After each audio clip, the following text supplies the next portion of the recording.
Contoh mungkin ya, let's say mungkin kacang almond gitu kan.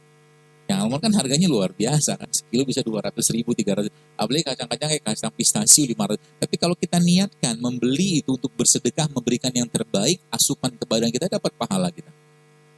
Maka jangan pelit sama badan.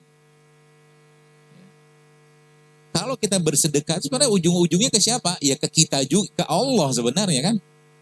Ya, maka sering saya bilang, kalau kita punya rezeki yang cukup bahkan lebih, ya, janganlah sholat pakai baju yang jelek. Beli baju yang baru karena ujung-ujungnya tuh adab kepada Allah. Di dompet kita mungkin ada ada uang 100.000 yang masih baru sama 100.000 yang lecek. Adabnya kita sama Allah kasih yang terbaik, gitu loh. Itu sebabnya Imam Ahmad setiap malam kalau beliau tahajud pakai bajunya, ganti baju tiap malam karena mau ketemu Allah, gitu loh. Ada sejadah yang bagus, pakai sejadah yang bagus, jangan pakai sejadah yang usang, gitu loh. Termasuk misalkan nih, yang celengan lewat, jangan gitu kan? Jangan kasih yang paling kecil, ya, kasih yang paling gede, karena ujung-ujungnya sama Allah. Dan sedekah itu akan membuat bahagia, pasti membuat bahagia. Kenapa banyak orang katakanlah sekarang tidak merasakan kebahagiaan ketika memberi sedekah? Karena sedekahnya kedikitan. Baik, ada orang susah lewat, contoh aja lah, orang kurang beruntung lah katakanlah. Kemudian dia lewat seperti itu, baru sekalian, lalu Anda kasihlah uang 5.000 atau kita kasih uang 5.000, ya paling dia bilang terima kasih, jazakallah khair, apalah dia bilang itu, matur suwun gitu kan. Coba kasih uang ke dia 200.000. Kira-kira respon dia beda nggak? Beda. Doanya banyak. Moga-moga bunganya banyak. Iya kan? Kalau dia bahagia, kita ikut-ikutan bahagia. Dan sering cara Allah mendidik kita tuh sering kayak begitu. Ya, sering maksudnya apa? Sering dengan cara Allah perlihatkan panca indera kita tuh kepada hal-hal tertentu yang Allah inginkan kita melakukan kebaikan di sana untuk memperbaiki hati kita. Gitu. Ya. Contoh mungkin saya tuh pernah ya suatu hari gitu kan, begini cara Allah gitu kan, cara Allah untuk mendidik kita lah gitu kan. Yang dididik apa? Hatinya.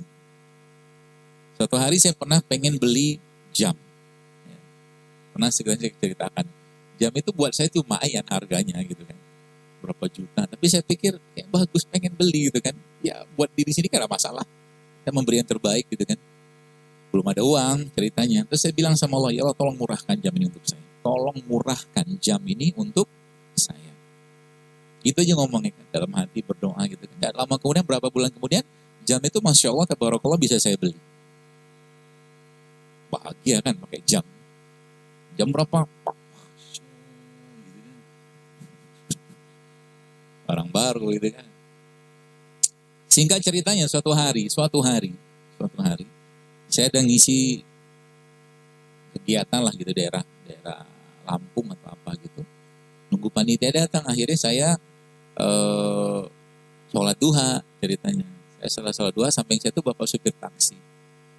Ya, bapak supir taksi gitu. Dia lagi sholat, saya sudah selesai. Saya baca Quran, saya tunggu dia gitu kan. Tiba-tiba Allah menyolek saya gitu kan, dengan sebuah kalimat dalam surat Ali Imran yang artinya kurang lebih, dan kamu tidak akan sampai pada kebajikan yang sempurna hingga kamu menginfakkan apa yang paling kamu cintai. Tahu maksudnya?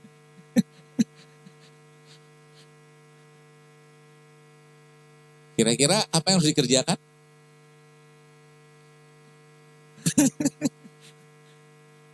Saya ngerti pesan itu.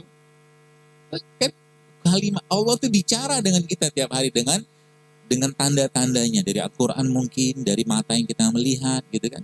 Saya bilang sama Allah, ya Allah saya nggak cinta jam ini, serius. Saya buka jam itu. Saya kasih sama bapak supir taksi tadi, terus saya pergi ke ATM, ambil uang. Cukup banyak saya ambil uang. Mau bikin dia surprise, supaya malaikat surprise juga kan. Saya bilang, Pak, pulang nanti kumpul lah sama keluarga. Ini jam bagus, Bapak pakai. Gitu. Dan saya bahagianya minta ampun. Kenapa? Saya berhasil melepaskan keterikatan hati saya sama dunia tadi. Kisah kayak begini terjadi zaman Abdurrahman bin Auf. Nabi mengatakan ayat yang sama, lalu Abdurrahman bin Auf menyerahkan semua kebun kurmanya.